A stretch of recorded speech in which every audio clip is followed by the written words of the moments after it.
even waited for just the right time to say goodbye.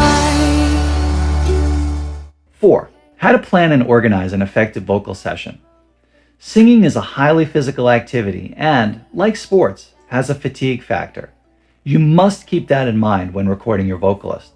Every decision you make during your vocal session should be based on the idea that your singer will eventually get tired. Do you have everything you need from your singer? With experience, you will learn what is important and what is not. As a basic guideline, you should shoot for emotion over technical perfection when recording your lead vocals, because you can always fix pitch and timing issues after the fact. It is nearly impossible, however, to put emotion into a performance that doesn't have it in the first place. For background vocals, technical perfection may be just what you're after, so keep that in mind. For lead vocals, I like to let the singer run through the song once or twice from the top down. This helps get them in the zone of the song and prepares them mentally for recording. Since your singer will know their voice better than anyone else, you should ask them which part of the song they would like to begin with. If they are warmed up and ready, they may want to start with the chorus. If they feel like they need some more warm-up before their voice is at its peak, it may be better to begin with the verses. Then you can hit the choruses second and save any additional vocals, like a bridge, until last. If the lead vocalist is the same person as the background vocalist, you will definitely want to wait until the leads are recorded before recording any of the backgrounds. Sometimes it's also better to schedule a second recording session for the backgrounds. Having a printed set of lyrics or a second computer monitor for lyrics is really helpful while recording lead vocals. As a best practice, I like to record at least 3 and sometimes up to 6 or more different takes of each song section that will be edited into the final vocal.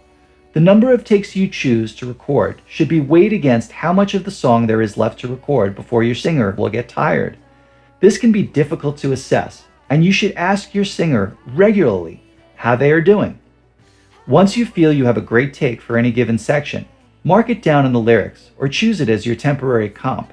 Record one more pass as a safety, and then keep moving. On a technical note, if you will also be engineering your vocals, it's helpful to set loop recording on your DAW. Loop recording cycles a region of time over and over in the software. Find a comfortable amount of time before and after the section you want to record. This is called pre and post roll. Then press the record button and cycle this region.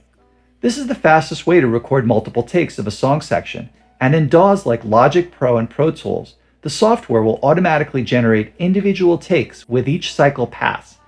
After you have all the sections recorded, it's time to make your comp or composite vocal take. This can be a time-consuming job, which takes patience and concentration. Therefore, if you're planning to record background vocals in the same session, you should make a quick rough comp with what you think are the main takes, and then begin recording the backgrounds while you have your singer. My favorite software for this stage is Logic Pro in swipe mode, which allows the engineer to easily audition and choose the very best takes. For the lead vocal track, I strongly suggest making your choices based on the emotional impact of the recording and not on the technical perfection of the singing. I will show you how to fix pitch and timing issues later. Don't forget to hit the like and sub buttons for these videos